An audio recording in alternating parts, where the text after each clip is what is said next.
Okay, this video is entitled Extrema on an Interval. Now let's look at the general definition of extrema here. So we're saying f of x is defined on some interval I, generally containing some value c. Then we would say f of c, which is of course the y value at x equals c, is the minimum of f on that interval I if f of c is less than or equal to f of x for all x in that interval I. So that just means if it's the smallest y value or y values, you can actually have more than one that are the minimum. And it would be smaller than all other y values, therefore it's the minimum. So the maximum works the same way. If that particular f of c is greater than or equal to all f of x on that interval x and I, that would be a maximum. So let's look at some graphs and some numerical examples and make some sense out of this definition. Now in this case, when we say minimum and maximum, we're talking about something called absolute maximum and absolute minimum. And we'll talk about a different kind of minimum and maximum a little bit later. Anyway, like let's look at this particular graph here. You see it's basically across all real numbers, which you can define this interval in any way you want. You know, we'll talk about we'll see some applications with closed intervals, but this is an open interval. This graph would have an absolute max right there at the top of that particular hill, because you can tell visually there's no doubt it's the largest y value. Now there would be no absolute min because notice that the arrow is going downward both directions, so there's no defining point where it stops. So you can't say negative infinity is a min when these are actual real numbers. So no minimum. Let's move over to the middle graph. No extrema. So as it says right here, when you say when a problem says find the absolute extrema, that implies both max and min. Look at that one. No extrema, because there's no absolute low point because it's going to negative infinity. There's no absolute high point that's going to positive infinity. And the next one has only an absolute min right there at the bottom of the vertex of that parabola, but then no max because it's going straight up forever. Okay, let's look at some more graphs. Here's one on a closed interval that has an absolute minimum and has a maximum. Lowest y value, highest y value. Now let's look at this next one. It's interesting. We have a maximum right there, but this kind of confuses people sometime right here. Why is there not a minimum where that hole is? Well, the minimum's got to be an existing function value.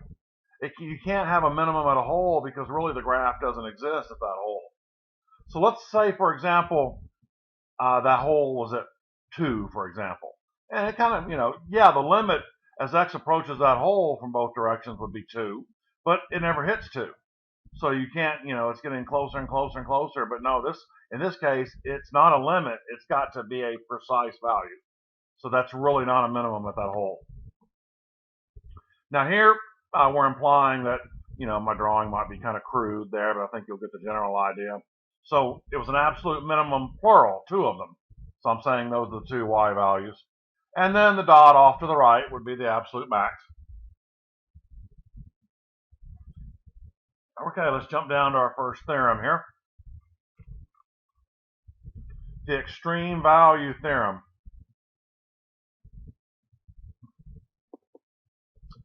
If f of x is continuous on a closed interval a to b, then f of x has both an absolute minimum and a maximum on that interval. Now it could be plural, you could have 2 mins and a max, or if they tie, but there's no way you'll have none of either. You'll have both. And these outside graphs are a perfect example of that. The middle one's not because the graph's not continuous because of the hole. So it does not have to have both. But this one, closed and continuous on an interval. So it definitely had a min and a max. This one closed and continuous. 2 mins and a max. I've had this on, like handwritten tests before where I had a, closed interval, and sometimes somebody might write, no max or no min. That's impossible. If that interval's continuous, closed and continuous on that interval, it's guaranteed to have a min and a max. Alrighty, now here I was talking about there was going to be 2 other kinds of maximum and minimums here. Let's talk about those. We have what's called a relative minimum. A relative minimum is a point on a continuous graph where the function changes from decreasing to increasing, which we'll talk more about increasing and decreasing functions in this chapter and how they relate to derivatives. So anywhere that it changes direction from down to up. I should give these a. So you see that graph down, up. We call that a relative min. Now, you still judge absolute mins and maxes the way you normally would. Now, they work. They're independent. Sometimes the relative min and the maximum absolute min can be the same, like they are here. The fact that the graph changes directions, that goes down to up, that means the relative min. And same thing here, down to up, relative min. But they also both happen to be absolute mins. Now this one, we have 2 relative mins because it changes, goes down at C, then back up, that's a relative min. It goes down at D and back up, that's a relative min. So those qualify as relative minimums for sure. But then if you were trying to establish what's the absolute min, it would be at C, f of C, the point. F of C is the y value, which is the minimum, but the point would be C, then whatever f of C is. Because you can see visually that it's at a lower point than D is. So it's the absolute minimum. But both qualify as relative minimums because they have a change of direction from down to up. Relative maximum, just the opposite, top of the hill. If you go from increasing to decreasing, anywhere you hit a top of a hill, you have a relative max. Now let's look at this one. So this point right here, the top of that little goes up and then down. That's a relative max. But I'm saying this graph has no absolute max because of this right arrow right there. So you see that's going way, going forever and ever up. So there's a relative max, but no absolute max. Whereas the next graph, it goes up and down. But in this particular graph, that is both a relative max, but it's also an absolute max because it's the absolute highest point on the graph. All right. So here are some pictures we're going to find for that particular graph in g of x. We're going to find all absolute and relative extrema for this graph. They work independently, so you can do them however you want. I'll just look at the relative mins and maxes first. But see, now here we're going down and we're going back up, but that's a hole. If that would have been a solid dot at B, then we would have had a relative minimum. But you're going up and down at this dot, so that dot right there, which I've labeled x value of C down there, that would be a relative max. So it's right over here, C, G of C. Down and then up, so right there, that point would be a relative min. And here we go down then up at a solid point F. That's a relative min, so F, G of F. And then that's it. So let's look at the absolute mins and maxes. So you look at this graph lower to upper. We do have an absolute min right here at F. It's the lowest one. But we have no absolute max. Because the arrow is going up and up forever. But keep in mind, this particular graph did not satisfy that theorem up there that said, that said on a closed and continuous interval, you're guaranteed to get an absolute min and an absolute max. Well, that interval is not closed and continuous. So all bets are off. You might get that, but you're not guaranteed to get it. In this case, we did not get the absolute max. All right. Definition of a critical number. Let F be defined at C. That's very important. So first thing right off the bat, critical numbers do not occur at discontinuities. They cannot. So like for example, that gap right there cannot be a critical number. That hole cannot be a critical number. Vertical asymptote cannot be a critical number. Now the first part of this definition is pretty easy. It's the second part that students have trouble with, and they'll forget that when they're trying to solve a problem on an exam, and they'll miss that part of it because they'll just not catch that. Even after I tell you the things you should be looking for, they'll still forget it. Well, right off the bat, here's the first thing you do. If f prime of c equals 0, you have a critical number. Means you take the derivative, set it equal to 0, solve for any values of x, the derivative would equal 0, and you would have a critical number. But there's a second part of this definition.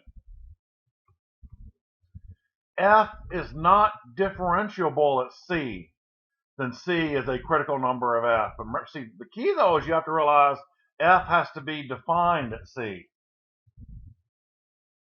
Now, you may recall talking about derivatives existing in the video, talking about where derivative exists on a graph. This kind of relates to that because we showed three cases of where the derivative did not exist, but the function did exist, and that's kind of what we're talking about here, like sharp points, vertical tangents. Well, this is not really endpoints, don't really apply here, but just the sharp points and the vertical tangents are primarily what we're talking about. Like, see these graphs.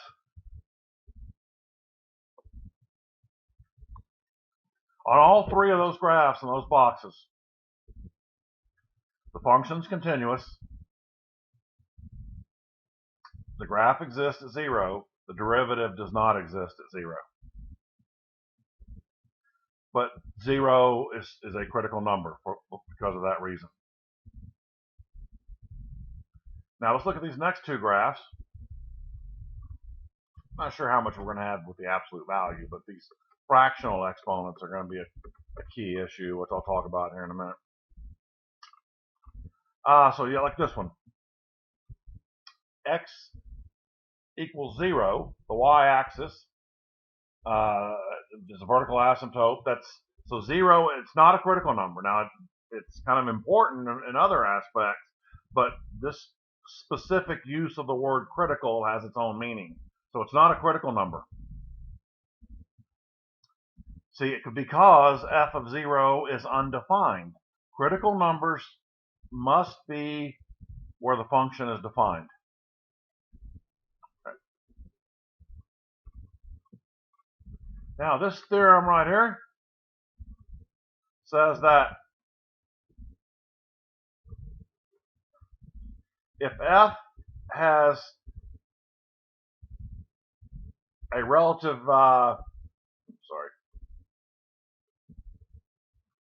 if f has a relative minimum or a relative maximum at x equals c, then c is a critical number of f.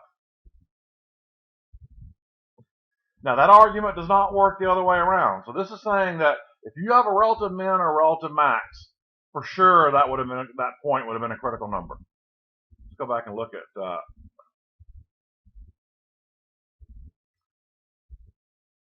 like here. So that would have been a critical number at f. G would have been, or I mean D would have been right there. So would C.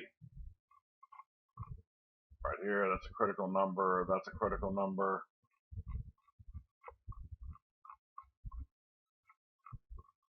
But the reverse of that theorem, and I think I've mentioned this before, and doesn't hurt to say it again. Anytime you see a theorem worded if then, that doesn't mean the opposite is true. It doesn't mean, so all critical numbers do not necessarily produce mins or maxes. And here's an example of one, even though I haven't showed you mathematically why this is true, but I promise you, this is going to be a critical number right there. The derivative is undefined at 0. It's still a critical number, but notice that the graph, it's not a min or a max. It's kind of like going up vertically and then kind of stops and then changes like that. So it's not going down then up or up then down. Finding absolute extrema on a closed interval. Now, this isn't too bad as long as you're careful here. I don't think you have to necessarily memorize these steps. Once you successfully work a few problems, and it's pretty straightforward. So we're going to, use that theorem that we saw earlier. So this is being that we're going to it's going to be a continuous function for these problems, and it'll be a closed interval a to b. So that theorem we saw earlier says we guaranteed that we're going to get a min or max. So there is no answer choice that says no min or max possible for this. So now, so what you're going to be interested in doing here is that the absolute extrema are going to come from two places only. They can occur at either the endpoints or they can occur at the critical numbers. Let me come back and look at a graph up here. Let's see. Yeah, like see this. Here's a good picture. Now this would have been absolute min, and that would have been at a critical number, but the absolute max happened to be at the right endpoint. Here we had a tie, the absolute min's occurring at both the left endpoint and this critical number, but then we also have an absolute max at the other endpoint. So there's only two places, endpoint, critical numbers. So we have to find the critical numbers in the interval a to b. Now, you see here in a minute when we do a problem, but I'll go ahead and mention this now. You have to be very, very careful when you're getting these critical numbers, because when you are algebraically solving for critical numbers from a function, you're going to get every possible critical number there is. Now, this is not going to be too extreme. We're not going to have like equation with 5 critical numbers in it or anything, most likely. But you in this particular problem, you have to only use the critical numbers that are in your interval a to b. Because I said you might get something that is legitimately a critical number by definition, but in this particular case, it's got to fall in the open interval a to b. Endpoints are not considered critical numbers, even though we are testing endpoints. They're not critical numbers, mainly because you can't have a change of direction at an endpoint. So then we evaluate y, the f of x. Plug in each critical number. If there are any, you may not get any in your interval, but you will always have the endpoints to test, always. So you plug in the endpoints, plug in the critical numbers, and whichever produces the smallest y, or y's plural, if it's tie, that's your absolute minimum. The largest y is an absolute maximum. And as mentioned, you could have more than one min or max. And here's a picture, a graph to give you an idea of what might happen. Like, you don't need the graph to do this problem. That's not what I'm saying, but I'm just showing you that. So let's say that this function right here, now the graph would have kept going. That's what this dashed line is representing. We're saying this is what the graph of this function would be had I not, stopped the interruption of the flow there, by defining a specific interval a to b. So we're only looking at an a to b subset interval of that entire function. But this function would have generated algebraically, would have generated 3 critical numbers. The one here on the left, this one, and this one. But notice that where I put the do not use, the reason why I say do not use is notice that even though that is a critical number, it's not between a and b. It's not in that interval. So it's only these two would be used in the interval a to b.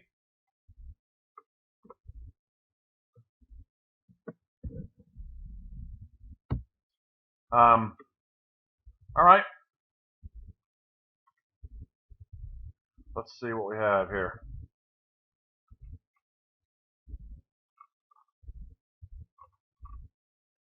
Now suppose we had an interval that was 1 to 5, and that's very similar to this graph right here. And we have critical numbers 0, 2, and 4. Now this is what I sort of do. I do this as a T-chart, and then you can actually do these in a calculator if you like. I'm sure I've got some outputs down there you can see. They're real easy. Now it's not that critical you do these in order. So what I always do when I look at a problem, if you would like to do it in order, that's all right too. But when I look at a problem and I see my intervals 1 to 5, the first thing I do is write down 1 to 5 because there's no doubt I'm going to be testing 1 and 5. There may be other numbers that join, there may not be. So that's why I don't have these in order here. But if you like to get all your numbers first and put them in order, if that makes you happy, then go right ahead. But then notice that I put 2 and 4 there because those are critical numbers that 2 and 4 are between 1 and 5. 0 is not in the interval, so we don't use it. Let's say the interval was redefined from -1 to 5. Then I would use the 0 because 0 would be in the interval from -1 to 5. All right, this looks like fun. So what do you say we try this out and see what happens? Well, I kind of maybe picked a less than friendly one. I'll tell you what I'm going to do. I'm going to jump down the video and take a look at this one. Then I'll hop back and do the trig one. Maybe I'll go back and reverse these notes later or something, but that's okay. But I'm going to work them in this order for the purposes of the video. Sometimes the trig can be a little trickier, so I thought I'd say that. At least look at a regular polynomial example, and this is a perfectly good one right here. So f of x equals 2x cubed minus 6x from 0 to 3. We're trying to find the absolute extrema, both min and max.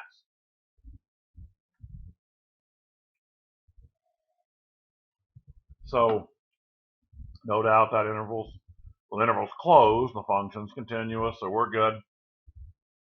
But notice, see, I'm from 0 to 3, so I went ahead, that's just the way I like to do it. I put 0 and 3 in there first. And then let's take the derivative, set it equal to 0. Okay, so the derivative of 2x cubed minus 6x would be 6x squared minus 6. And if you're handwriting these, don't forget the f prime of x needs to be there. So we set this equal to 0. And you'll end up with x squared equals 1. Now be careful, you realize that does equal plus and minus 1. Now here you would have got lucky, but we don't want to rely on luck here. We want to do this properly, because even though you get plus and minus 1, we are going to toss -1. We're not going to use it. But technically those are the critical numbers in general are plus and minus 1, but only 1 fits in your interval. So you see I added 1 right here. Then I put the original function. That's saying that's what my y1 is. I'm not showing the screen where I did that here, but obviously you can go back and check this and correct me if I'm wrong. So I'm using the y1 and then just say, that way it's real easy to plug the x's in there and let the calculator in the table tell you the values. So it gives us, which I just wrote them out over here, gives you 0, 36, and -4. Well, out of those three values, y values, -4 is clearly the smallest. So we have an absolute min at 1, -4, and then 36 is clearly the largest. So we would have an absolute max at 3, 36. And that's essentially the process. Now, I've had students talk about, I plug these critical numbers, every time I plug a critical number back in, I get 0 as the answer every time I plug it in there. That's because they're plugging it into the derivative and not the original function. If you plug a critical number into a derivative, of course you're going to get 0, because that's how you got the number to begin with, was setting that equal to 0. So obviously you're going to get 0 when you plug it back in. So that comes up every once in a while. So always remember that, yeah, you're taking this derivative, set equal to 0 to get your x's, but you're always plugging your x's back into the original function. That's how you get y values. No other way. Plug them into the original function right back up here. So there's your min, there's your max. Now, and I'll mention this, and we'll see this again come up in an example. This, I was kind of talking about this definition of the critical number, this part B that everybody forgets about. What you're going to be looking for, and the only time this is really going to apply, I'm not going to use absolute values, so the only thing you're going to be looking for to even consider that definition is when you have exponents that have fractions that are less than 1. And you'll see why that's true here when I do an example here in a minute. So anytime that you see like an x to the 1/3, or even like an x to the 3/5 or x to the 1/5, you're gonna be looking for this second part. I mean, actually both parts could apply then, setting it equal to 0 and then the not differentiable. But for polynomials and trig functions, that's not really going to apply. But I always have one question on a test where you have to use that second definition and people have trouble with it. So I'm going to go back and do this problem. Function is f of theta is 2 sec theta plus tan theta on the open interval 0 to 2 pi. Oh, okay, excuse me. Now this was just a finding the critical numbers example. I didn't read that carefully. I thought it was a min and max, so I guess it was in the correct order here. Okay, so that's all right. We're still going to go back. We're going to look at it right now, but it should have been before that other one. So I don't need to change the notes around. Okay, so the derivative of 2 sec theta will be 2 sec theta tan theta. The derivative of tangent will be secant squared. So if you set this equal to 0, factor of secant out, like so. Then set each piece equal to 0. Now we have secant equals 0, which is the same thing as saying 1 over cosine equals 0, which produces no solutions, because meaning secant can never equal 0, because you have that 1 in the numerator. Well, let's see what's going on over here.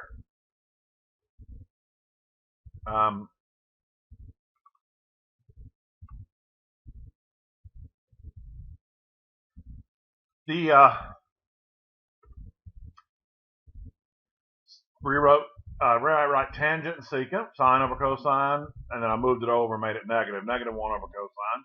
Multiplied both sides by cosine, and that gets rid of the denominators. We have 2 sine theta equals negative 1. Sine of theta equals negative 1/2, and you can see I circled the two values on the unit circle where that occurred. It's at 7 pi over 6 and 11 pi over 6. And one thing you want to be careful of, this is true with variables in general, but this really sometimes with trig functions. It didn't apply here. It was okay to multiply by both sides by cosine, but you never want to divide variables because you might lose the solution. I'm not sure if I've mentioned that before, but if I have in another video, perhaps someone didn't need to watch that video. So let's say, so I'm going to do this with a mouse here, so it's going to look kind of rough, but so let's say I had 2 sine squared theta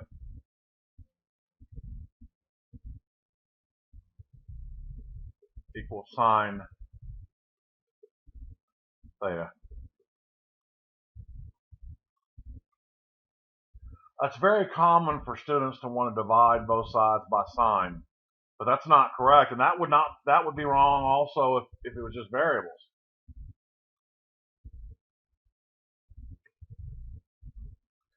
That would also be wrong to divide both sides by x, because if you divide both sides by x, you're going to get 2x equals 1, which means x equals 1/2. Well, yes, that's correct, but what you do when you divide by variables is you lose a solution.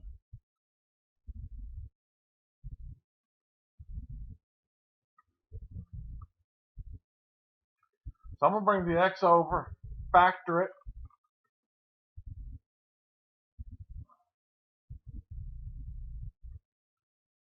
Pull the x out.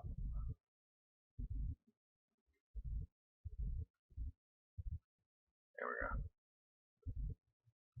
So you would still get that 1/2. You know, x equals 1/2 is definitely one of the two correct answers. But you would miss the solution, the first solution, because there's two solutions to this problem. You'd lose the x equals 0 solution. So don't ever want to divide by variables. And you'd have x equals 1/2, so you would have left off one of the solutions.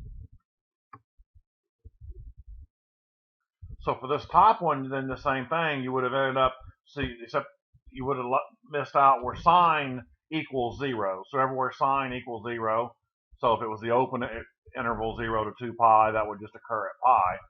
If it was closed, like 0 closed at 0 and open at 2 pi, it'd be 0 and pi. So you'd be missing some solutions there. So don't divide by variables when you're solving equations.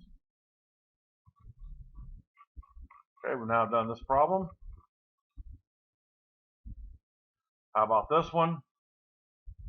Got to do a little quotient rule.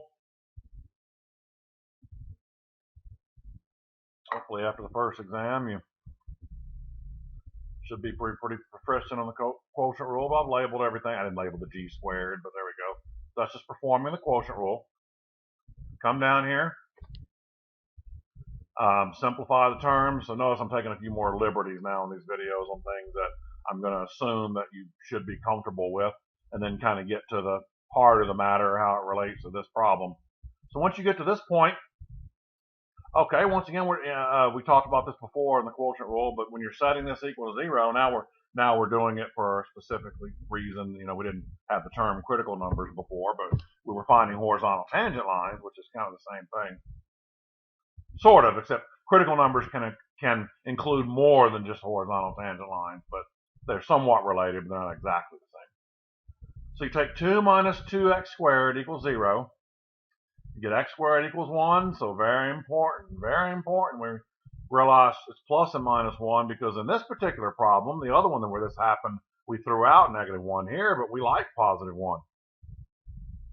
So we're gonna, we like -1. Excuse me. Well, we like +1, but it was -1 that we threw out before because both -1 and +1 fit in the interval between -2 and 2. So you see my little chart, I already had -2 and 2 there. And then I put in my critical numbers, -1 and 1. And there are, basically, I notice that there's y1. Don't put it back into the derivative. There are the values. I want the smallest. This was a tricky one to graph. I had to really play around with that scale a little bit because if you graphed it normally, it would not look this good. Because look at these values, you know, -0.8 is going to be pretty close to -1.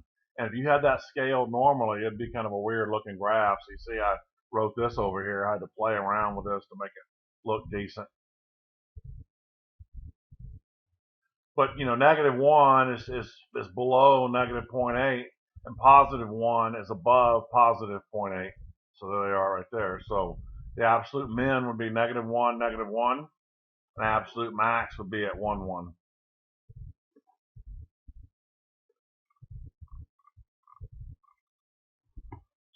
And there we have it. All right. Let's see what we got here.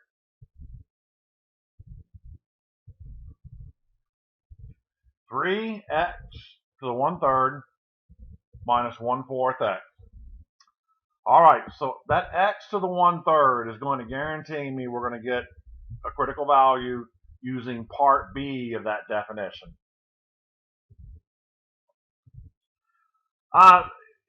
Basically what's happening here is that, let me just kind of come over here and we'll come back to this problem. Let me come over here and just pick,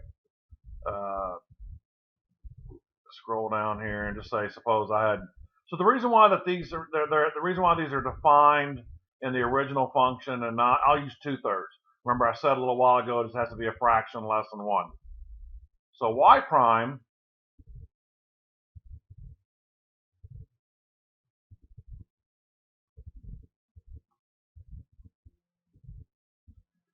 be 2/3 x to the negative 1/3. So that if I drop this down, you'd have this. 3x to the 1/3. So notice in the original function, all real numbers would be defined for that problem. In other words, that has no discontinuities, no issues, mainly because it's when you have a denominator that's odd right there, because you can take the odd root of anything, positive or negative, no issues. But look what happens here when we take the derivative. Now we have an issue. You could not put 0 into this derivative, could you? Because if you put 0 in the derivative, then we have divide by 0.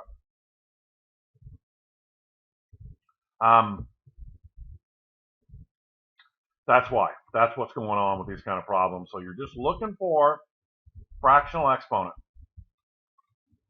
Let's take the derivative. So 1/3 would kill the 3 of x and negative 2/3. You have minus 1/4. Now we're going to get critical numbers from both reasons this time. So like I said, this same thing I had a minute ago on the other page. This reason, that reason right here, this part, that's what this is explaining in red, is that for sure f prime of 0 is undefined, yet f of 0 is defined. Then 0 would be a critical number. But that might not be the only critical number, but we're guaranteeing.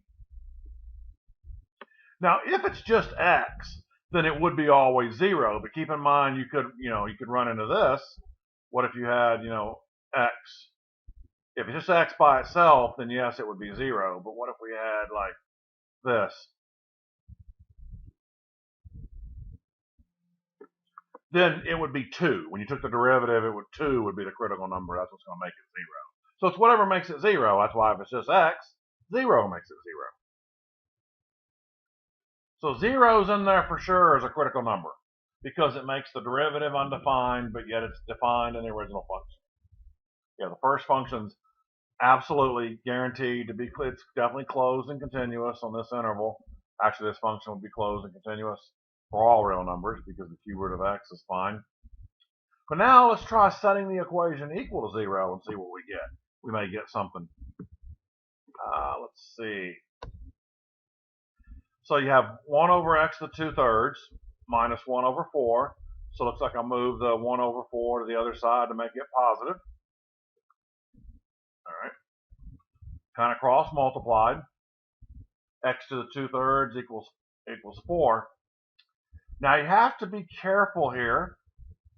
And if you hadn't worked with these fractional exponents in a while, it can be a little tricky, but especially when it has an even numerator in that fraction, this is where you have to be careful. Now you might think that if it's x to the 2/3, could I just raise it to 3/2 and be done? Raise both sides to 3/2. Because 2/3 times 3/2 would be 1. Well, no, that wouldn't work here. Because, like I said, it's because of that 2 in the numerator. Actually, I want to cube both sides first to get rid of that 3 on bottom, because the 2 is going to cause a plus and minus issue. So now if you cube both sides, that gets rid of the 3 and it makes it x squared equals 64. And that gives you plus and minus 8. Plus and minus 8. So the problem is if you raise it to the 3/2 power, you would have only gotten positive 8 as your critical number, not negative 8. And in this problem, look at the intervals from negative 27 to 1. So we don't want positive 8, but we actually do want that negative 8. But no positive 8. It's not in the interval. So the values of interest here are the endpoints, negative 27 and 1, and then the 2 usable critical numbers, even though there's 3 critical numbers, but usable ones, and because of the interval, 0 and negative 8. Plug it right back into the original function, the f of x, right back up here. Plug it right there. Of course, let the calculator do it to get f of x.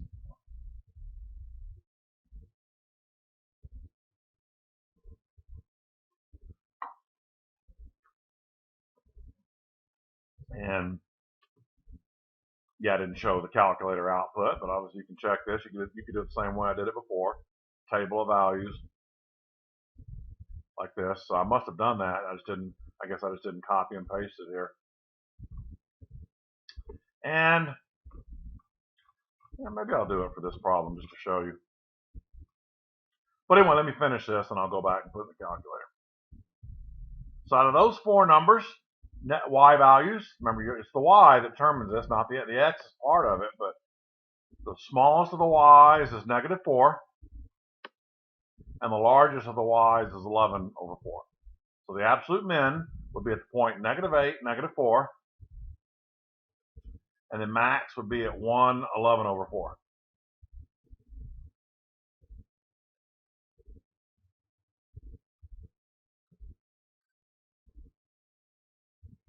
And so there we go. The calculator then, you just do this. Let's see.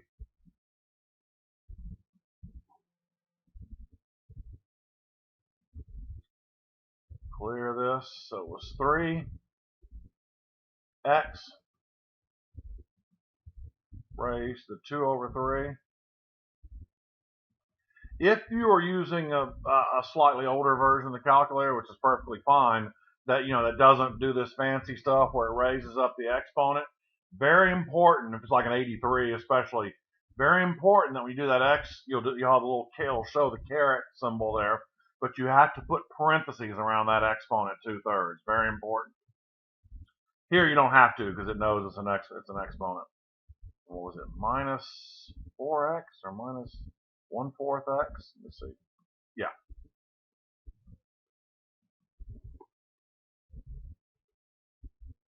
Well, I just put x/4. Doesn't matter. Okay. So I go second table. We'll go second table set. Yeah, I want this to be ask, since I want to be able to tell it, what values I want to put in. I want it telling me.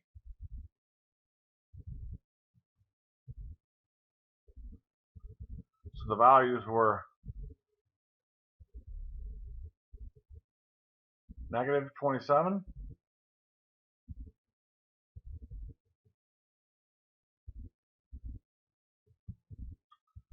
all right, 1, 0,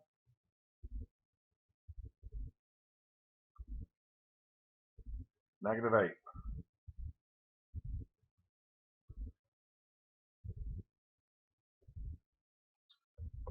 And let's see what we have here.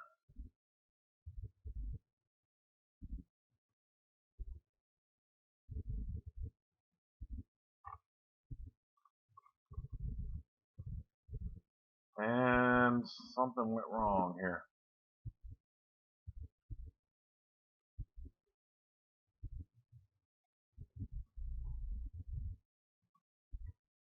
And there it is. You're probably watching this going, I wonder if he's going to figure that out. He figured it out. I was so busy focusing on telling you about wrapping the parentheses, I put the wrong exponent in there. All right, well, there we go. Yeah, but that was funny. Probably yelling, it's 1/3, not 2/3. Well, there we go. Yeah, now we got it. Yeah, at least I knew it was wrong when I saw the numbers. The y values were off, so I think I'll do a little snip. Copy that out of there. Guess I could put the prettier version in there. It didn't matter. Mine was okay, obviously, but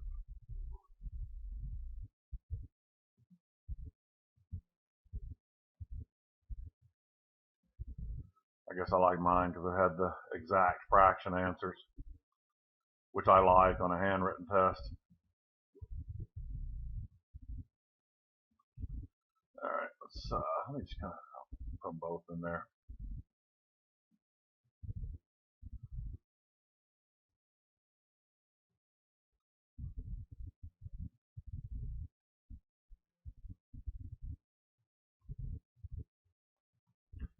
Why is that?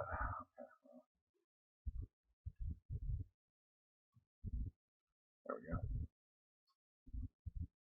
A little bit smaller. And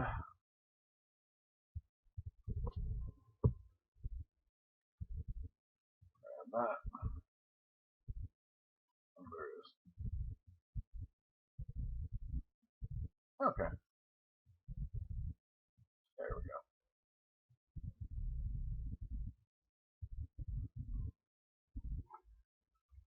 So let's look at the next problem.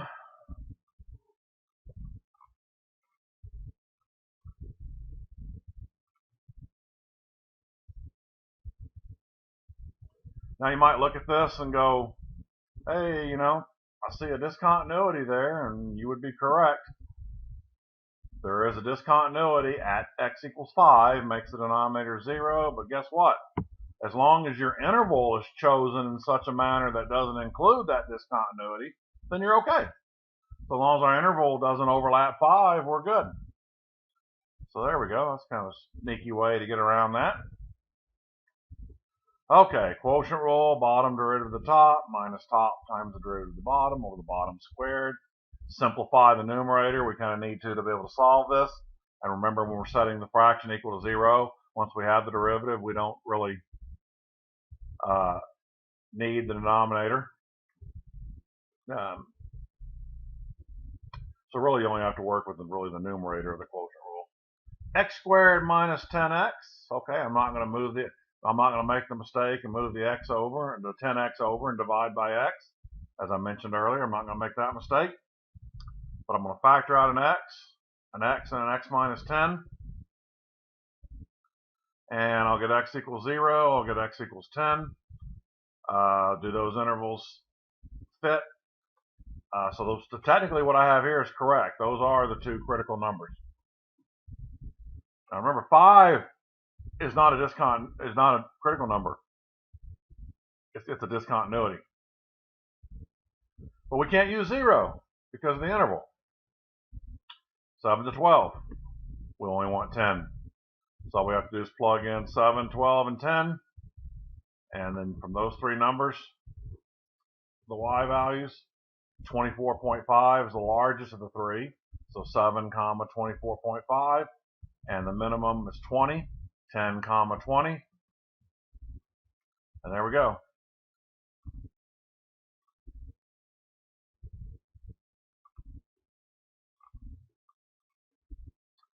All right.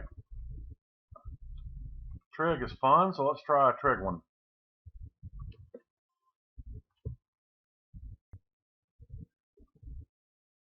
We have g of x equals secant of x on the interval negative pi over 6 to pi over 3.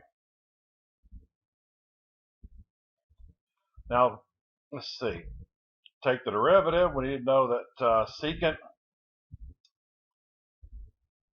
derivative is secant times tangent. Now, I kind of drew this interval to represent, I know it's sort of circular looking instead of, trig. You can write it in a normal looking horizontal fashion, but I decided to follow the pattern of the circle. So I'm just showing the interval from negative pi over 6, which is the same as 11 pi over 6, to pi over 3. So we have sec x tan x equal to 0, set them separately equal to 0. I've seen people take functions that have addition in the middle, sec plus tan, and set them equal to 0 separately. That's not correct, but interesting. You can only do that for multiplication, right? It's called the zero factor property. You have a bunch of things multiplied together equal to 0, then you can set each individual piece equal to 0. Sec equals 0, we just saw this one a little while ago. That produces no solutions because 1 over cosine of x can never equal 0, but this one can. Tan's going to equal 0 everywhere that sine equals 0. So we would have sine of x equals 0, but only on this particular interval. So the blue dot represents that we would only use the value. We're not using 2 pi. Keep that in mind. Numerically, the number has to fit in your interval. 2 pi location-wise fits, but not numerically. It's 0. Only thing that fits in there. Now you see I labeled this because no matter in the calculator, if you type them in as pi values, it's going to automatically convert them to decimal. So you see I have the 2 endpoints and I have 0 in there. So it turns out that out of those 3 results for y, 1 would be the smallest. Therefore, 0, 1 would be the minimum, absolute minimum, and then 2 is the largest. So pi over 3 comma 2 is the largest. And there's kind of a graph of it, so you can see the 2 endpoints and then the blue dots, the critical number. And you see it's just slightly lower than the left endpoint. And the right endpoint is clearly the max. So there we go. Okay, this problem is a little more advanced, I would say. You'll see why here in a minute, because it's producing values that we're going to have to get that aren't on the unit circle. So let's take a look at that. And so it's g of x equals 2x plus 5 cosine of x. And we're on the closed interval from 0 to pi. 0 to pi, excuse me, 0 to pi. So the derivative is simple enough. It's 2 minus 5 sine of x. So we set that equal to 0. And we'll end up with sine of x equals 2/5. So see, that's going to be values that aren't on the unit circle, but it's not that bad. It just kind of tests your trig knowledge a little bit. Now, especially using inverse trig functions. But here's where you always have to be careful when you're using inverse trig functions when you're solving a trig equation. Because the inverse trig function will only give you one of the two correct answers. Now notice I'm mentioning that sine of x is going to be 2/5. There's 2 values. There'll be one over here. Okay, there's 1/2 and there's 1/2 there. That's 0.5, 0.4. So I'll just put dots like right here just to show you, like say right there. So just we'll use our imagination that those are roughly a y value of 0.4. So I'm just taking a guess there. Doesn't have to be perfect, but it's not too bad. So yeah. So the calculator is only going to give you the result that's in the first quadrant. But that's okay. We can make it work. So sine. Now we're doing these in radian measures here, not degrees. So the answers need to be radian measures. So make sure your calculator is in radian mode. And we have x will equal sine inverse of 2/5. Which is 0.4115 radian measure. And then the other one is just going to be pi minus that, because if it's just, this is the distance, vertical distance there, half circle's pi, so pi minus that little amount right there is going to put you right over here. So it's just pi minus 4115, which is 2.73. So we okay, so there are my results. Let me grab this and I didn't know my numerical values were going to be on the other page here, but that's okay. After I move some stuff around. So you see I have 0 and 2 pi in there, the 2.2 pi, 6.82, so forth, so on. And then if there's the 4115 and there's the 273. So I'll put them in there in a little t-chart, but make sure it's the original function, not the 2 minus 5 sine of x. It's the 2x plus 5 cosine of x. That's the y1 here. Always the original function. And let's look at those. It looks like 0.87758 will be the smallest of those values, and then 17.566 will be the largest. So therefore, we have an absolute min at 2.73, comma 0.878, and the absolute max would be 2 pi, and then 17.566. And that concludes this video.